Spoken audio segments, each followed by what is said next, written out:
మీనరాశి పూర్వభద్ర నక్షత్రం 4వ పాదము, ఉత్తరాభద్ర నక్షత్రం 1, 2, 3, 4 పాదాలు, రేవతి నక్షత్రం 1, 2, 3, 4 పాదాలు జన్మించిన వారు మీనరాశి కిందకి వస్తారు.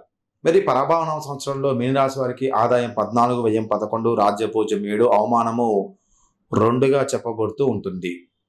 మరి ఈ గురుగ్రహం వల్ల ఈ యొక్క మీనరాశి వారికి మంచి అనుకోని ఫలితాలు సంవత్సరము కలుగుతూ ఉన్నాయి. సమర్థవంతమైన గృహ యజమాని అనే పేరు మీరు తెచ్చుకుంటూ ఉంటారు. బంధువర్గానికి మీ ఆదరణ అనేది అవసరం అవుతూ ఉంటుంది. బంధువుల్ని పోషిస్తారు. వారి ప్రేమ అభిమానాలు పుష్కలంగా మీరు పొందగలుగుతారు. చక్కటి వాహన సౌకర్యం అనేది ఏర్పాటు చేసుకుంటూ ఉంటారు. స్వశక్తితోని సర్వ సౌఖ్యములు మొత్తం కూడా పొందగలుగుతూ ఉంటారు ఈ సంవత్సరం గురుగ్రహ ప్రభావం వల్ల. పెద్ద వయసు వారైనటువంటి తల్లిదండ్రులు యోగక్షేమాలు చక్కగా చూసుకుంటూ ఉంటారు. వారి యొక్క కోరుకునేటువంటి అన్ని సదుపాయాలు వాళ్ళకి సమకూర్చుతూ ఉంటారు. అదేవిధంగా స్థిరాస్తుల నుండి ధనార్జన అనేది డబ్బు అనేది పొందగలుగుతూ ఉంటారు. ఎప్పటి నుంచో మీరు అప్పు ఇచ్చారో ఆ అప్పు అనేది ఇప్పుడు మీకు వస్తూ ఉంటుంది. అంటే అప్పు ఇచ్చిన వాళ్ళు మీకు తిరిగి ఇవ్వడానికి ఆస్కారం ఎక్కువగా ఉంటుంది. సంస్కారవంతమైనటువంటి జీవన విధానాన్ని కలిగి ఉంటారు. అందరితోని మైత్ర భావంతోని మిత్రత్వాన్ని కలిగి మంచి ప్రవర్తన అనేది కలుగుతూ ఉంటుంది. మంచి అభివృద్ధి అనేది పొందుతూ ఉంటారు. అందరి చేత గౌరవించబడుతూ ఉంటారు. ఇక 10 జూన్ 2026 నుండి 15 నవంబర్ 2026 మధ్య కాలంలో మీనరాశి వారికి బృహస్పతి మిక్కిలి అదృష్టాన్ని అనుభవిస్తారు. ఇంకెక్కువ అదృష్టాన్ని జూన్ నుంచి నవంబర్ వరకు. ఏదైతే ముఖ్యంగా విద్యార్థులు ఎవరైతే ఉన్నారో విద్యార్థులకి మంచి విద్యాయోగాన్ని, విద్యా సంబంధ వ్యాపారం చేసేవారికి కూడా ఈ కాలం బాగా అనుకూలంగా ఉంటూ ఉంటుంది. ఈ కాలంలో ఈ మీనరాశి వారు విశేషమైన పేరు ప్రఖ్యాతులు పొందుతూ ఉంటారు. ఆశించిన ప్రతి విషయనందు సహాసహకాలు లభిస్తూ ఉంటాయి. ఇక 16 నవంబర్ 2026 నుండి 31 జనవరి 2027 వరకు కొత్త నష్ట ఫలితాలు ఎదురవుతున్నాయి. శత్రువులు ఏర్పడతారు, కానీ ఏమీ చేయలేరు. ఉద్యోగ జీవనంలో మీ శ్రమ వలన మీ పై వారికి, మీ కింది వారికి మీ వలన లాభం ఏర్పడుతుంది. మీరు నష్టపోతారు. మీకు ఆశించిన ఫలితం అనేది లభించదు. ఇక 1 ఫిబ్రవరి 2027 నుండి సంవత్సరం ముగింపు వరకు మీనరాశి వారికి బృహస్పతి వలన మళ్ళీ చక్కటి ఫలితాలు కలుగుతాయి.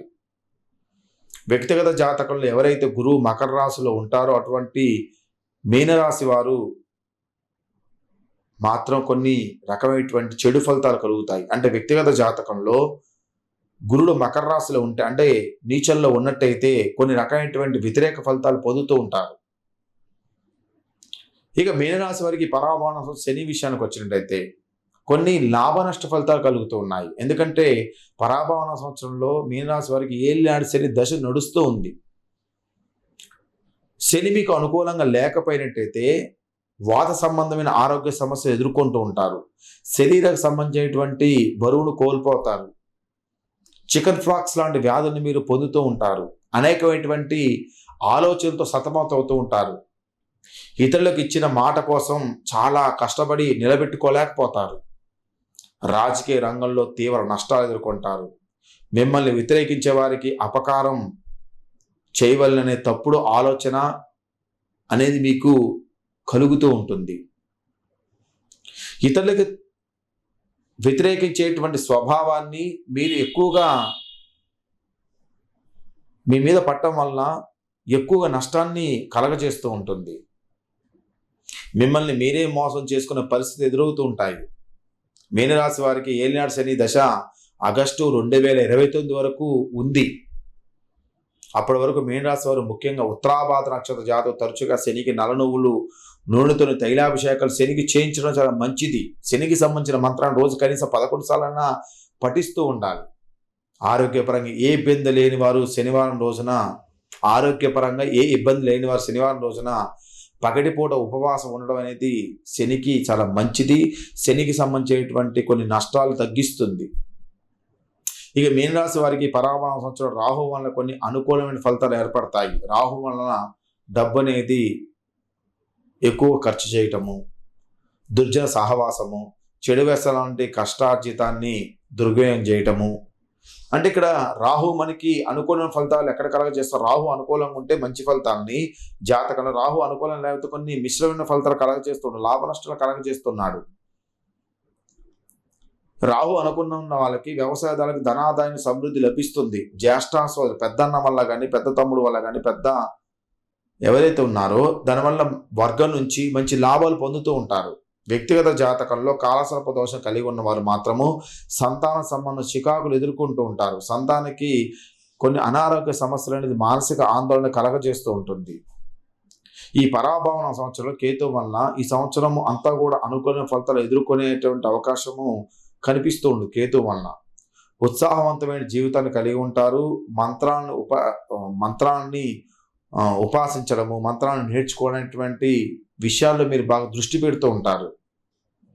చేసేటువంటి పనుల్లో కొద్దిపాటి అనిశ్చితి, కొద్దిపాటి తొందరపాటు, కొద్దిపాటి నిలకడతనం ఇవన్నీ కూడా జరగడం వల్ల కొద్ది డబ్బు అనేది మీరు నష్టపోతూ ఉంటారు. అదేవిధంగా అవసరానికి తగిన విధంగా ఏదో ఒక రూపంలో ధన సహాయాన్ని మీకు లభిస్తూ ఉంటుంది ఏదో రకంగా. ఏదైనప్పటికీ ఈ పరాభవన సంవత్సరంలో మీనరాశి వారికి శని వలన మినహా గురుడు, రాహువు, కేతు వల్ల కొన్ని మంచి ఫలితాలు కలుగుతాయి. శని వల్ల కొన్ని నష్ట ఫలితాలు అనేది కలుగుతూ ఉంటాయి. అది దేని వలన అంటే ఏలినాటి శని దశ వలన అధిక ఇబ్బందులు ఎదుర్కొనేటువంటి వారు శనేశ్వరుడికి తరచుగా శనిగ్రహ శాంతి, జపాలు, మంత్రం, హోమం ఇవి చేయించుకోవడం వలన శనికి సంబంధించినటువంటి ఫలితాలు మనము లాభంగా పొందే అవకాశాలు మనకి కనిపిస్తూ ఉంటాయి. ఇది పరాభవన సంవత్సరం మీనరాశి వారి యొక్క ఫలితాలు. ఏదైనప్పటికీ పరాభవన సంవత్సరంలో వ్యక్తిగత జాతక చక్రాన్ని పరిశీలన చేయించుకొని, వ్యక్తిగత జాతక చక్రంలో ముఖ్యంగా గురుడు, శని, రాహుకేతు గ్రహాలని పర్టికులర్గా జాగ్రత్తగా చూయించుకొని వాటి అనుకూలంగా లేకపోయినట్టయితే వాటికి సంబంధించిన జప హోమ తర్పదాలను చేయించుకోవడం వలన మంచి శుభ ఫలితాలు అనేది పొందడం అనేది జరుగుతూ ఉంటుంది. ఇది పరాభవన సంవత్సరం సంబంధించినటువంటి పంచాంగ శ్రవణము. అందరి వీడియో లైక్ చేయండి, షేర్ చేయండి, సబ్స్క్రైబ్ అండి. మీ విలువైన కామెంట్ కింద ఖచ్చితంగా తెలియజేయండి. మీ Komarraj Bharadwaj Sharma, MA PhD in astrology.